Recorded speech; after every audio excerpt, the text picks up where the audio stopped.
नमस्कार शेतकरी मित्रांनो, 2023 मध्ये ई पीक पाहणी केलेल्या कापूस व सोयाबीन उत्पादक शेतकऱ्यांना हेक्टरी 5,000 रुपये अनुदान हे मिळणार आहे। तर दिनांक 29 जुलै 2024 हा शासन निर्णय आपण येथे पाहू शकता।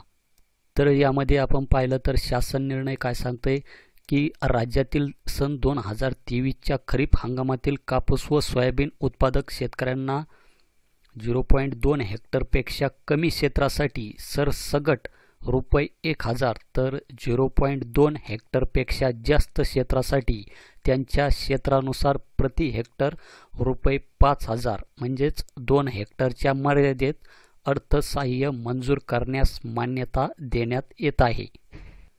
सदरचा खर्च कापूस, सोयाबीन व इतर तेलबिया उत्पादक शेतकऱ्यांच्या उत्पादकता वाढ व मूल्य साखळी वाढ विशेष कृती योजनेच्या लेखाशीर्ष 2401B 419 खाली करण्यास मान्यता देण्यात येत आहे आणि सदर योजनेचा लाभ घेण्यासाठी कापूस व सोयाबीन उत्पादक शेतकऱ्यांसाठीचे पात्रतेचे निकष हे पुढील प्रमाणे असणार आहे।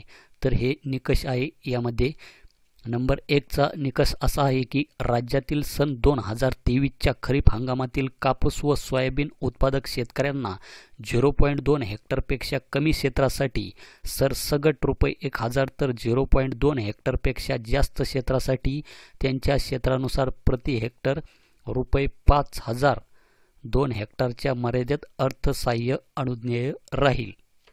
राज्यातील ज्या कापूस व सोयाबीन उत्पादक शेतकऱ्यांनी सन 2023च्या खरीप हंगामामध्ये ई पीक पाहणी ॲप किंवा पोर्टलद्वारे कापूस व सोयाबीन लागवडीची नोंद केली आहे, असे नोंदणीकृत शेतकरीच अर्थसहाय्याकरता पात्र राहतील आणि ई पीक पाहणी ॲप पोर्टलवर नोंद असलेल्या क्षेत्रानुसारच व त्या प्रमाणातच परिगणना करून अर्थसहाय्य अनुज्ञेय राहील। सदर शेतकऱ्यांना ऑनलाईन प्रणाली व सार्वजनिक वित्तीय व्यवस्थापन प्रणालीद्वारे शेतकऱ्यांच्या आधार लिंक्ड बँक खात्यामध्ये केवळ थेट लाभ हस्तांतरणाच्या डीबीटी माध्यमातूनच अर्थसहाय्य जमा करण्यात येणार आहे। सदर योजना फक्त सन 2023च्या खरीप हंगामातील कापूस व सोयाबीन उत्पादक शेतकऱ्यांसाठीच मर्यादित राहील। सदरचे अर्थसहाय्य वितरित करण्यासाठीची कार्यपद्धती स्वतंत्रपणे कळविण्यात येईल।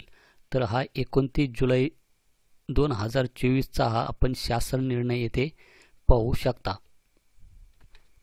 तर यामध्ये 2023 मध्ये ज्या शेतकऱ्यांनी ई पीक पाहणी केलेली असेल अशा शेतकऱ्यांना कापूस व सोयाबीन उत्पादक शेतकऱ्यांना हेक्टरी 5,000 रुपयाचे अनुदान हे मिळणार आहे। तर हे होतं एक आपल्यासाठी महत्त्वाचं एक अपडेट। भेटूया अशाच एका नवीन अपडेट नवीन व्हिडिओमध्ये। धन्यवाद।